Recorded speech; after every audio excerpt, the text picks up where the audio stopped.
Eder. Mech.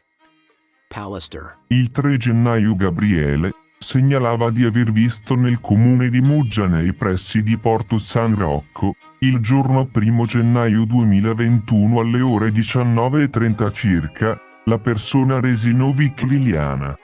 Riferiva inoltre che costei indossava un giubbotto nero trapuntato, un foulard e degli occhiali con fusto nero. Gabriele riferiva anche che non aveva chiamato il 112 nel giorno in cui aveva visto la persona scomparsa, per far arrivare una pattuglia sul posto, perché quel giorno il telefono non gli funzionava. Il giorno 4 gennaio alle ore 10 Gabriele è stato sentito a Muggia. Quella sera, verso le ore 19:30, ho parcheggiato la mia autovettura Hyundai nel garage di Porto San Rocco per recarmi alla panenoteca ristorante La Gambusera. Sono uscito dal garage dalla porta che si trova nei pressi della palestra California. Superata la palestra, sulla destra, ho visto un uomo alto, vestito con jeans e giubbotto scuro con uno stemma bianco che non ho riconosciuto sulla schiena, fisicamente ben messo, scuro di capelli. Non saprei riferire se fosse giovane o anziano perché aveva la mascherina sul volto. Mi è parsa strana la sua presenza, l'ho superato ed ho raggiunto il locale. Ho preso le consumazioni e, dopo circa 15 minuti, sono uscito. Uscendo dal locale, ho notato seduta sulla panchina di sinistra una donna esile, vestita con un giubbotto scuro, tipo piumino, jeans stretti, con un foulard nero attorno al collo, capelli castani. La donna era a me rivolta di spalle, nel senso che guardava il mare rispetto alla mia posizione. Quando ha percepito la mia presenza, ha girato la testa a destra, verso di me. Mi è sembrata impaurita ed aveva un cellulare in mano con il display illuminato. L'ho vista di fianco, quindi dal lato destro, e non indossava la mascherina.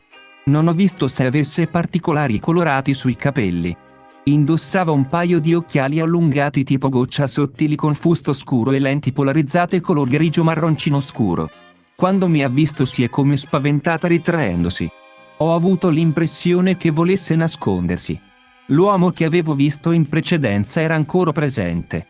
Non so se fossero assieme. Mi sono incamminato verso il parcheggio. Arrivato a casa, ho iniziato a pensare a quella persona e mi è venuta in mente la donna scomparsa qualche giorno prima a Trieste. Guardando poi le fotografie di quest'ultima, che avevo visto pubblicate sui social, sono quasi sicuro all'85% che si trattasse della medesima persona. Non l'ho sentita parlare ma le ho sentito dire solo, "Ya", ma non so a chi fosse rivolto. Quello che mi ha colpito molto è che mi è sembrata molto spaventata e molto magra. I capelli della donna erano lisci, a caschetto e di colore castano. Come detto, non ho visto se avessero particolari colorati.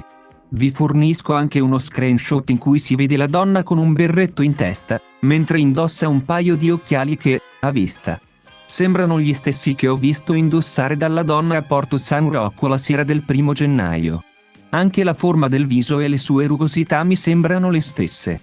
Non ho chiamato subito le forze dell'ordine perché sono rimasto scioccato dalla presenza dell'uomo e poi non ero sicuro che si trattasse della stessa persona. Riflettendo in seguito con mia moglie, ho deciso di chiamare i carabinieri. Non sono sicuro ma, frequentando il Carso Triestino e la zona di Basovizza, vedendo la foto comparsa sui social della donna in compagnia del marito, ho come l'impressione di averli già visti in qualche luogo a bordo della loro bicicletta. Ehi, non dimenticare di iscriverti a questo canale.